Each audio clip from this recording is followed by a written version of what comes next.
네, 발표 시작하도록 하겠습니다. 오늘은 딥러닝 모델의 캘리브레이션과 관련된 논문인 Rethinking Calibration of Deep Neural Network, Do Not Be Afraid of Overconfidence라는 논문에 대해서 소개해 드리도록 하겠습니다. 해당 논문은 립스 2021년에 발표된 논문입니다. 발표를 시작하기에 앞서서 먼저 캘리브레이션과 결이 좀 비슷한 다른 연구 분야에 대해서 먼저 좀 소개를 해드리도록 하겠습니다. 캘리브레이션은 어떻게 보면은 모델 세이프티와도 관련이 있다고 말을 할 수 있겠는데요. 모델 세이프티라고 하면은 딥러닝 모델은 여러 연구 분야에서 이제 매우 높은 성능을 나타내지만 모델의 예측이 틀렸을 때에 대한 대비는 좀 부족하다라고 할 수 있습니다. 그래서 모델의 잘못된 예측으로 인한 비용이 큰 분야에서는 모델의 예측이 틀렸을 때에 대한 대비가 모델 자체의 높은 성능만큼이나 중요할 수 있는데요. 실제 환경에서는 다양한 외부 변수가 존재하기 때문에 모델이 예기치 못하게 잘못된 예측을 할 경우가 발생할 수 있습니다. 그래서 이렇게 모델의 예측이 불확실할 때 이에 대한 정보를 제공할 수 있다면 이런 문제들을 방지할 수 있다라고 말씀드릴 수 있습니다.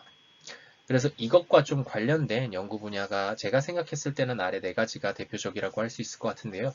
첫 번째는 모델 캘리브레이션이고, 두 번째는 uncertainty estimation, 그리고 세 번째는 out of distribution detection, 그리고 네 번째는 adversarial example detection입니다. 먼저 OOD detection과 adversarial example detection에 대해서 간단히 소개해 드리겠습니다. OOD 디텍션 같은 경우에는 학습하지 않은 클래스의 데이터가 입력으로 주어지는 경우에 이를 탐지하기 위한 방법론을 개발하는 연구 분야라고 볼 수 있고, Adversarial Example Detection은 의도적으로 오분류를 야기하도록 최적화된 노이즈가 입력에 가해졌을 때 이런 데이터를 탐지해서 오분류를 방지하는 그런 방법론을 개발하는 분야라고 볼 수 있습니다. 그래서 둘 모두 결국에는 모델이 오분류를 할 수밖에 없는 상황에서 모델이 오분류할 것이라는 것을 사전에 탐지해서 알려주자라는 목적을 가지고 있다라고 볼 수 있습니다. 그리고 다음은 uncertainty estimation인데요. 여기서는 특정 상황을 가정하는 것이 아니라 모델의 예측 결과에 대한 불확실성을 정량화하는 것이 목적입니다. 그래서 딥러닝 모델에서 불확실성을 정량화하기 위한 방법론으로 대표적으로 알려진 게 베이지안 뉴럴 네트워크가 있습니다. 그래서 uncertainty estimation은 불확실성 자체를 정량화하는 연구이기 때문에 사실상 OOD detection이나 adversarial detection에 얼마든지 응용이 가능하고 실제로 이를 활용한 OOD detection 방법론이 최근에 소타의 성능을 달성하기도 하였습니다.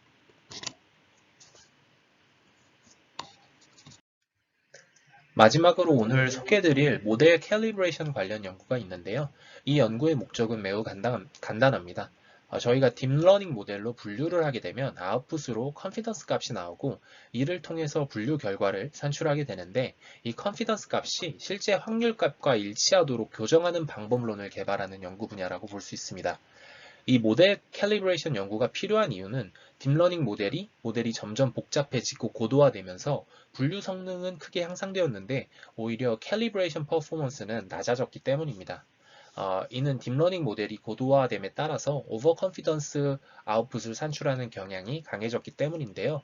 오버컨피던스라는 것은 일반적으로 저희가 생각했을 때 모델의 예측이 틀렸으면 해당 샘플들의 평균적인 컨피던스 값이 낮아야 하는데 딥러닝 모델은 틀릴 때도 굉장히 높은 컨피던스 값을 도출한다라는 의미입니다. 실제로 아래 그림의 위 로우를 보시면 각 모델이 해당 데이터셋에서 산출하는 컨피던스 값의 히스토그램 분포를 시각화한 것인데요. 구식 모델인 르넷은 굉장히 고르게 분포하는 반면에 비교적 최신 모델인 레즈넷에서는 컨피던스가 높은 쪽에 많은 데이터가 분포한다는 것을 알 수 있습니다. 즉 레즈넷에서 오버컨피던스 경향이 강하게 나타나고 있는데 아이러니하게도 회색 점선으로 표시된 어큐러시를 살펴보시면 레즈넷이 훨씬 분류 성능이 좋다는 것을 알 수 있습니다. 그래서 그 아래 로우 그림은 캘리브레이션 성능을 정성적으로 평가하는 Reliability Diagram이라는 시각화 자료인데요. 저 빨간색 갭이 작을수록 캘리브레이션 성능이 좋은 것입니다. 그래서 딱 봐도 레즈넷에서 성능이 안 좋다는 것을 알 수가 있습니다. 이 Reliability Diagram에 대해서는 바로 다음 챕터에서 더 자세하게 말씀드리도록 하겠습니다. 이제부터는 캘리브레이션 연구와 관련된 백그라운드에 대해서 자세히 말씀드리도록 하겠습니다. 그래서 첫 번째로 모델의 캘리브레이션 성능을 측정하는 평가 지표를 설명드리고 캘리브레이션 퍼포먼스를 높이기 위해서 제안된 기법들에 대해서 소개해드리도록 하겠습니다. 말씀드린 대로 딥러닝 모델은 점점 복잡해지고 커짐에 따라서 높은 성능을 달성했지만 On Calibration of Modern Neural Network라는 논문에서 라지 모델일수록 캘리브레이션 관점에서는 매우 저조한 성능을 보인다는 것을 밝히면서 해당 연구가 본격적으로 시작됐다라고 볼 수 있습니다. 즉, 라지 모델일수록 오버 컨피던스 아웃풋을 도출하는 경향이 강하게 나타난다는 것인데요. 아래 그림을 보시면 ECE와 에러라고 나와 있는데 ECE는 캘리브레이션 성능을 측정하는 정량적 지표이고 에러는 분류 성능을 의미합니다. 그래서 보시면 에러와 ECE가 반대로 움직이는 것을 알 수 있는데 모델의 뎁스와 필터의 개수를 늘림에 따라서 에러는 당연하게도 줄어들고 있는데 ECE는 증가하는 것을 확인할 수가 있습니다. 또한 저희가 성능에 효과적이라고 알려진 배치 노멀라이제이션을 적용할 때도 EC는 증가하는 것을 알 수 있습니다. 반면에 웨이트 디케이를 가해주면 분류 성능의 경우에는 적절한 웨이트 디케이를 가해주는 것이 좋은데 EC의 경우에는 크게 할수록 줄어드는 경향이 강한 것을 알 수 있습니다. 즉 이를 통해서 뎁스나 필터 개수를 늘리는 등의 방법으로 딥러닝 모델의 표현력 혹은 성능을 높이게 되면 이제 분류 성능은 개선이 되는데 오히려 캘리브레이션 퍼포먼스는 떨어지는 경향이 있구나 라는 것을 알 수가 있습니다. 그래서 딥러닝 모델이 캘리브레이션이 안 좋다라는 것을 말씀드리면서 평가 지표 두 개를 말씀드렸는데요. 바로 Reliability Diagram과 ECE입니다. Reliability Diagram부터 말씀을 드리면 이는 정성적으로 캘리브레이션 성능을 확인하는 시각화 자료인데요. 0부터 1까지의 컨피던스 값을 m개로 균등 분할한 후에 아래 보이시는 수식처럼 해당 빈에 속하는 데이터들로부터 평균 액큐러시와 컨피던스 값을 계산하게 됩니다. 그 후에 아래 보이시는 그림처럼 어큐러시는 파란색 막대 그래프로 그리고 어큐러시와 컨피던스의 차이는 빨간색으로 표시하여 캘리브레이션이 얼마나 잘 되고 있는지 보여주는 시각화 자료다라고 생각을 해주시면 됩니다. 예를 들어 컨피던스 0.9부터 1.0까지 속하는 빈의 데이터들의 어큐러시를 계산했을 때 만약 모델의 캘리브레이션 성능이 좋다면 정확도가 약 0.95 정도가 되어야 되는데 만약 실제 어큐러시가 이보다 낮다면 아래 보이시는 그림처럼 빨간색으로 표시된 갭이 커지게 돼서 직관적으로 캘리브레이션 성능이 안 좋다라는 것을 확인을 하실 수가 있습니다. 그 다음은 Expected Calibration Error, 즉 EC인데요. 이 EC는 Reliability Diagram을 정량적으로 수치화한 평가 지표라고 보시면 됩니다. 아래 수식을 보면 결국 컨피던스가 얼만큼 실제 확률값과 차이가 나는지 계산한다라는 것을 알 수가 있는데요. 이 EC를 실제로 계산하기 위해서는 Reliability Diagram을 그릴 때와 마찬가지로 데이터셋을 m개의 빈으로 나누어서 계산을 합니다. 만약 그래서 극단적으로 m은 1을 가정한다면, 즉 빈이 1개라면 EC는 Accuracy와 Average Confidence 간의 차이로 계산될 수가 있습니다. 따라서 이 EC는 낮을수록 캘리브레이션 성능이 좋다라는 것을 저희가 확인할 수가 있습니다. 즉 이렇게 해서 평가 지표, 캘리브레이션의 성능을 측정하는 평가 지표들에 대해서 말씀을 드렸고 이제부터는 캘리브레이션의 성능을 높이기 위해서 제안된 방법들에 대해서 말씀드리도록 하겠습니다. 딥러닝 모델의 캘리브레이션 성능을 높이기 위한 방법론은 크게 포스트 캘리브레이션 방법론과 모델 레귤러라이제이션 방법론으로 나눌 수가 있습니다. 그래서 포스트 캘리브레이션은 트레이닝된 딥러닝 모델의 아웃풋에 대한 후처리 과정을 통해 캘리브레이션 퍼포먼스를 향상시키는 방법론을 의미합니다. 그래서 대표적으로 템퍼러처 스케일링과 히스토그램 바이닝이라는 방법론이 존재합니다. 그리고 두 번째로 모델 레귤러라이제이션은 모델이 오버 컨피던스 아웃풋을 산출하지 못하도록 학습 과정에서 레귤러라이제이션을 가해서 학습을 해주는 방법론을 말합니다. 그래서 대표적으로 포컬로스, 라벨 스무딩, 그리고 엘피놈 인 더 펑션 스페이스라는 방법론들이 존재합니다. 그래서 먼저 포스트 캘리브레이션 방법론에 대해서 소개해 드리도록 하겠습니다. 첫 번째는 템퍼러처 스케일링인데요. 이 템퍼러처 스케일링은 소프트맥스 레이어 이전에 산출되는 아웃풋에 적절한 값을 나누어주는 후처리 방법론을 의미합니다. 이때 나누어주는 값인 t, 즉 temperature를 1보다 크게 가져갈 경우 overconfidence한 경향이 완화돼서 calibration performance가 증가할 수 있습니다. 그래서 극단적으로 t를 무한대로 가져간다라고 하면 confidence의 분포는 uniform distribution 분포가 될 것이고요. t가 만약에 0으로 수렴한다고 하면 confidence의 분포는 원합 벡터가 될 것입니다. 두 번째는 히스토그램 바이닝이라는 방법론인데요. 히스토그램 바이닝 또한 마찬가지로 후처리 작업을 통해서 아웃풋의 컨피던스를 조절합니다. 그래서 밸리데이션 셋의 컨피던스 스코어에 따라서 0부터 1까지의 범위를 먼저 n개로 분할한 후에 각 구간에 해당하는 컨피던스를 갖는 샘플들의 캘리브레이티드 컨피던스를 bn의 실제 어큐러시로서 대체합니다. 그래서 범위를 분할하는 기준은 컨피던스 스코어에 따른 균등 분할과 밸리데이션 셋의 데이터의 매스에 따른 균등 분할 등의 방법이 존재하고요. 이 경우에 모든 샘플이 총 n개의 컨피던스를 갖도록 컨피던스 값들이 조정되기 때문에 히스토그램 바이닝을 적용하게 되면 굉장히 스파스한 컨피던스 스코어가 산출이 되는데 이것이 히스토그램 바이닝의 단점이라고 볼 수가 있습니다. 그리고 다음으로 포스트 캘리브레이션 방법론들이 아닌 모델 레귤러라이제이션 방법론들에 대해서 말씀드리도록 하겠습니다. 첫 번째는 포컬 로스인데요. 사실 포컬 로스는 클래스 간의 불균형이 존재하는 상황에서 학습이 다수 클래스에 오버피팅 되지 않도록 하기 위해서 설계된 로스입니다. 근데 이를 적용했을 때 오히려 캘리브레이션 퍼포먼스가 증가한다는 것이 밝혀졌습니다. 그래서 포컬 로스는 아래 수식처럼 계산이 되는데요. 아래 수식을 보시면 즉 컨피던스 값인 f 세타 y가 높은 샘플들은 학습 과정에서 배제되도록 유도된다라는 것을 확인을 하실 수가 있습니다. 그래서 이 포컬 로스는 사실상 regularized KL divergence의 어퍼 바운드임이 증명이 되었는데요. 이를 해석해보면 결국 모델의 컨피던스 아웃풋의 엔트로피가 증가하도록 레귤러라이제이션을 가하는 것이 포컬 로스다라고 생각을 할 수가 있습니다. 두 번째는 라벨 스무딩이라는 방법론입니다.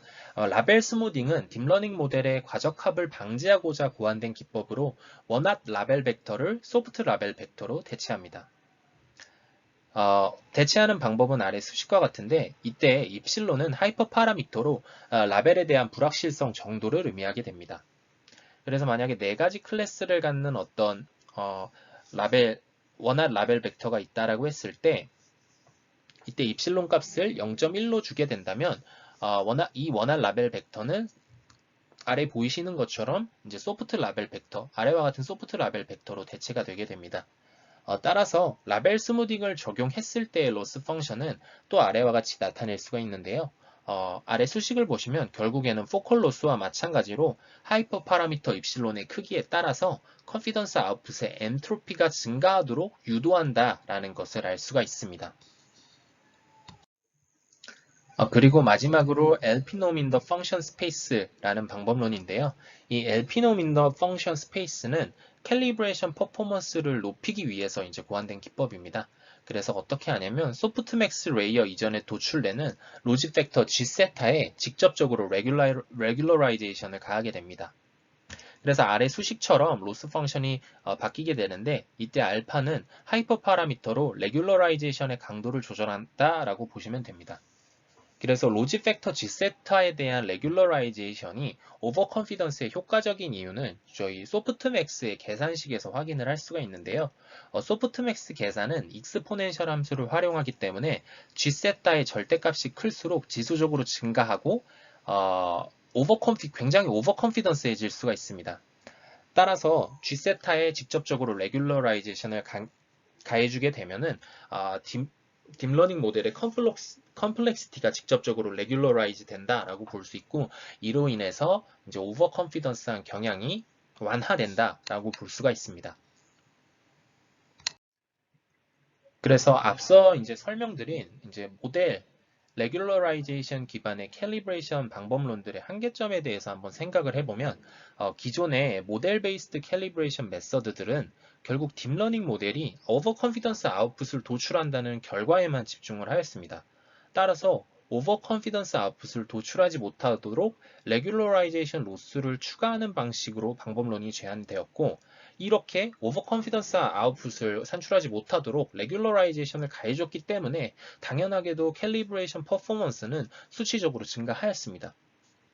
하지만 저희가 아래 그림에서 볼 수 있듯이 분류 성능이 약 20% 가까이 높은 고도화된 모델인 레즈넷이 캘리브레이션 관점에서는 성능이 낮다라는 것은 조금 의아한 결과라고 볼 수 있습니다. 그러면 저희가 여기서 생각해 봐야 될 것은 수치적으로 캘리브레이션 퍼포먼스를 측정을 했을 때 그 수치적 결과가 나쁜 게 전부가 아니라 캘리브레이션 성능이 좋다는 것의 본질은 과연 무엇일까에 대한 고찰이 필요하고, 그 본질적으로 보았을 때 과연 실제로 레스넷이 르넷보다 캘리브레이션 퍼포먼스가 좋지 않을까에 대해서 한번 생각을 해봐야 합니다. 그래서 그런 고찰들을 통해서 기존에 있었던 어떤 오해들을 바로잡은 것이 해당 논문이라고 볼 수 있는데, 해당 논문의 제목에서 보시는 것처럼 해당 논문에서는 캘리브레이션, 딥러닝 모델의 캘리브레이션에 대해서 다시 생각해 보기를 권하고 있으면서 오버 컨피던스에 대해서 두려워하지 말라라고 얘기를 하고 있습니다. 지금부터 왜 제목을 이렇게 지으게 되었는지에 대해서 자세하게 말씀드리도록 하겠습니다. 본 논문에서는 이제 캘리브레이션 성능에 대한 본질적인 그런 거를 확인을 하기 위해서 몇 가지 실험을 진행을 했는데요. 우선 모델 베이스 캘리브레이션 기법들의 캘리브레이션 퍼포먼스에 대한 분석을 진행을 하였습니다. 그래서 실제로 아래 표를 보시면 각 기법들을 적용했을 때 단순 크로스 엔트로피 로스에 비해서 캘리브레이션 퍼포먼스가 증가하는 것을 확인을 하였습니다. 즉 모델 베이스드 캘리브레이션 기법들인 레귤러라이제이션 메서드들을 적용을 했을 때 크로스 엔트로피보다 ECE로 측정되는 캘리브레이션 퍼포먼스가 좋았다라는 것을 의미하게 됩니다. 그래서 실험에는 SVHN, 시파10, 시파100을 사용하였고 레즈넷 32 모델을 사용하였습니다. 그리고 또 한 가지로 20 뉴스 그룹이라는 좀 간단한 데이터셋을 사용을 했는데, 해당 데이터셋에 대해서는 8층의 1D 컨볼루션 모델을 사용하였습니다. 그래서 아래 표를 다시 한번 보시면 모든 결과에서 크로스 엔트로피 대비해서 캘리브레이션 퍼포먼스가 증가하는 것을 확인을 할 수가 있습니다. 그리고 또 한 가지 볼 수 있는 것이 각 방법론들이 결국에는 모델에 레귤러라이제이션을 가해준 것이기 때문에 어큐러시는 다소 감소하는 경향을 보이는 것을 확인을 하실 수가 있습니다. 그리고 추가적으로 각 방법론의 하이퍼 파라미터에 따른 EC를 비교한 결과를 보시면 하이퍼 파라미터의 값에 따라 조금 민감하게 캘리브레이션 퍼포먼스가 변한다라는 것을 확인을 하실 수가 있습니다. 그리고 학습 데이터의 개수를 조절하며 각 조건에서의 베스트 하이퍼 파라미터 값을 그래프로 나타낸 결과 학습 데이터의 개수가 증가할수록 베스트 하이퍼 파라미터는 감소하는 경향을 보였습니다. 그래서 이 하이퍼 파라미터는 결국 레귤러라이제이션 강도를 컨트롤하는 것인데, 데이터가 충분할수록 레귤러라이제이션을 약하게 거는 것이 좋다라는 결론에 다다를 수 있습니다. 그래서 앞선 실험들을 통해서 실제로 모델 베이스드 캘리브레이션 메서드들이 레귤러라이제이션을 통해서 유의미한 캘리브레이션 퍼포먼스의 향상이 있다라는 것을 확인을 했는데요. 본 논문에서는 추가적으로 각 방법론들과 크로스 엔트로피 로스에 대해서 포스트 캘리브레이션을 추가적으로 적용을 하였습니다. 그래서 포스트 캘리브레이션 기법을 적용했을 때의 결과를 또 비교하였습니다. 그 결과 아이러니하게도 모델 베이스드 방법론들의 성능은 오히려 하락하였고, 크로스 엔트로피 로스에서는 성능이 크게 향상되는 결과를 보였습니다. 그래서 아래 표를 보시면 저 파란색 세모로 표시된 것이 성능이 하락한 것, 즉 EC가 증가한 것을 의미하고요. 빨간색 세모로 이제 표시된 것이 EC가 하락한 것, 즉 성능이 좋아진 것을 의미합니다. 그래서 대부분의 케이스에서 모델의 캘리브레이션 성능이 하락했다라는 것을 확인을 하실 수가 있고, 오히려 크로스 엔트로피 로스는 EC가 크게 하락해서 이 경우에는 다른 모델 대비 크로스 엔트로피 로스에서 캘리브레이션 퍼포먼스가 훨씬 좋다라는 것을 확인을 할 수가 있습니다. 즉 모델에 레귤러라이제이션을 주었을 때 그냥 컨피던스 값을 통해서 이제 EC를 측정할 때는 잘 되지만 오히려 포스트 캘리브레이션을 적용하게 되면 캘리브레이션 퍼포먼스에 좋지 않은 영향을 끼친다라는 것을 확인할 수 있습니다. 그래서 추가적으로 릴라이어빌리티 다이어그램을 통해 확인을 했을 때도 크로스 엔트로피 로스에서 성능이 훨씬 우수하다라는 것을 확인을 하실 수가 있습니다. 즉 정리하면 앞선 실험 결과들을 통해서 모델의 레귤러라이제이션을 주어 오버 컨피던스를 방지하는 기법들은 오히려 포스트 캘리브레이션을 적용했을 때 성능이 하락하였다라는 것입니다. 따라서 본 논문에서는 이런 실험 결과가 나온 원인을 파악하기 위하여 캘리브레이션 퍼포먼스의 본질에 대해서 고찰하였습니다. 우선 이에 대한 첫 번째 실험으로 템퍼러처 스케일링을 적용했을 때 각 액폭마다 EC의 변화를 관찰하였는데요. 그 결과 라벨 스무딩 기법의 경우 각 데이터셋에서 특정 에폭 이후에 EC가 크게 증가하는 것을 확인을 하실 수가 있습니다. 또한 레귤러라이제이션을 강하게 주면 강하게 줄수록 EC가 더욱 증가하는 것을 확인을 할 수가 있습니다.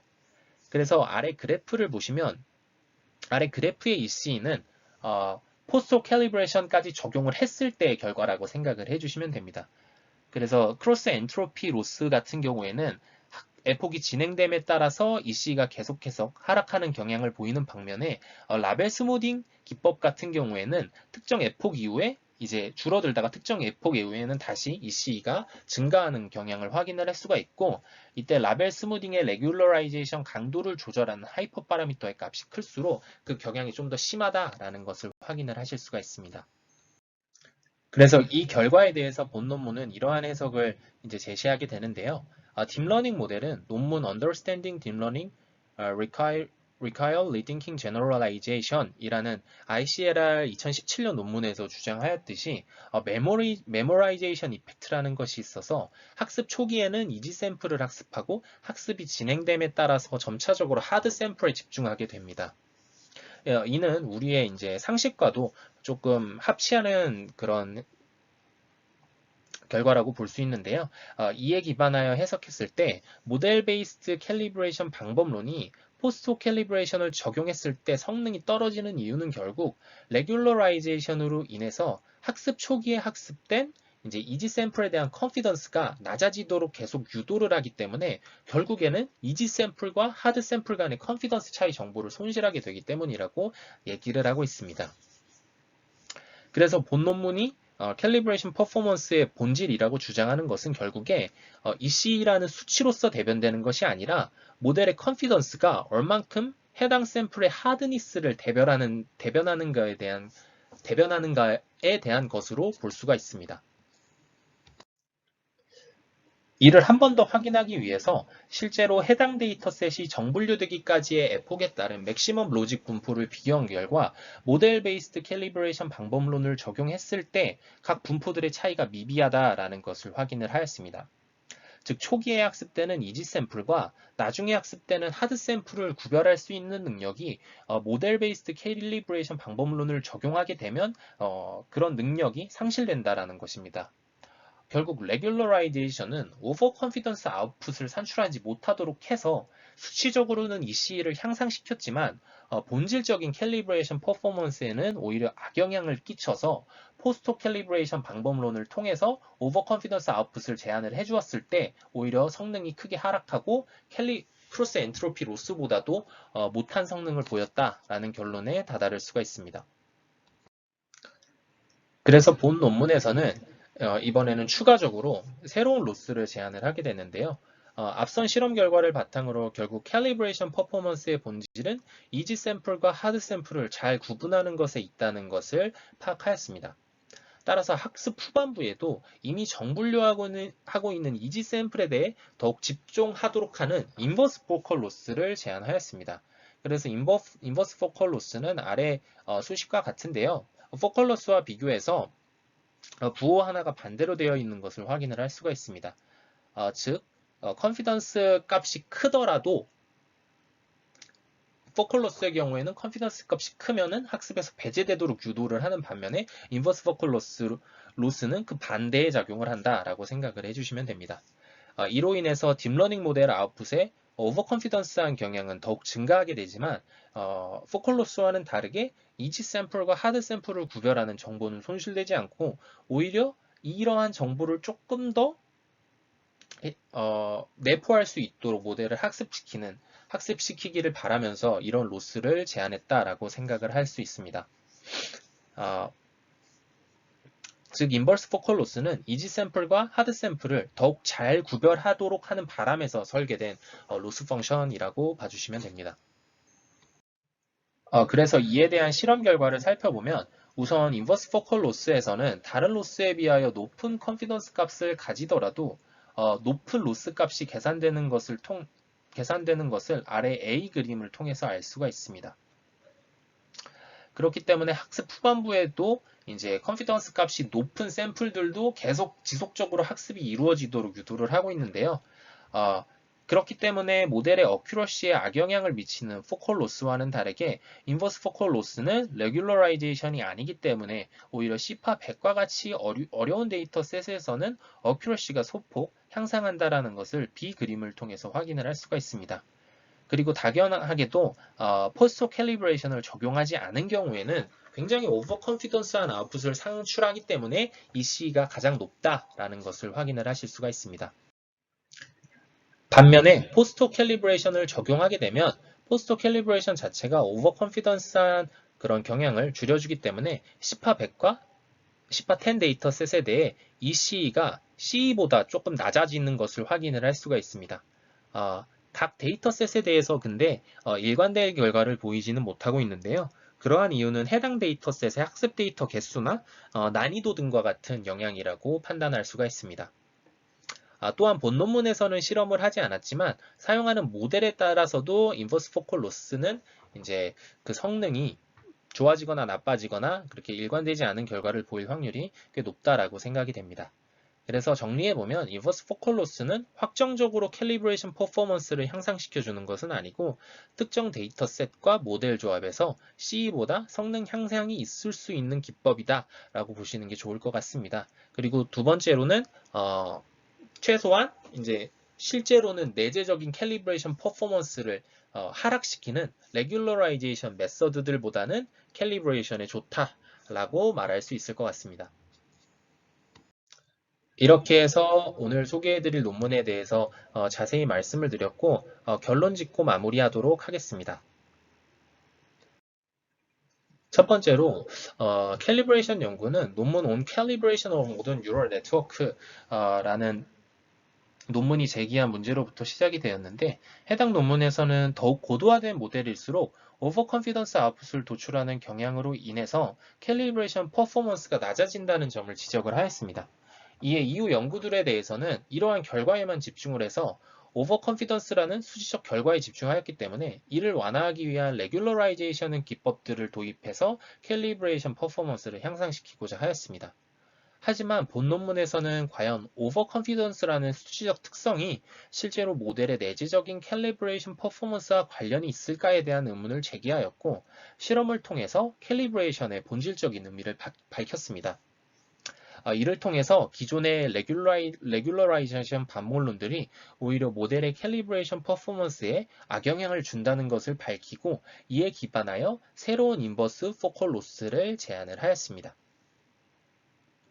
그래서 새롭게 제안한 인버스 포컬 로스가 사실상의 일관된 성능 향상을 보이지도 않았고 드라마틱한 성능 향상을 보이지 않았지만 해당 논문이 유의미한 이유는 결국에 기존의 모델의 캘리브레이션 퍼포먼스에 대해 가지고 있던 그런 오해들을 바로잡고 딥러닝 모델의 캘리브레이션 퍼포먼스가 좋은 것이 무엇인가 라는 것에 대한 그런 본질적인 해석을 제공했다라는 것이 본 논문의 더욱 주요한 컨트리뷰션이라고 저는 생각을 하고 있습니다. 네, 이렇게 해서 오늘 논문 소개를 마치고 들어주셔서 감사드립니다.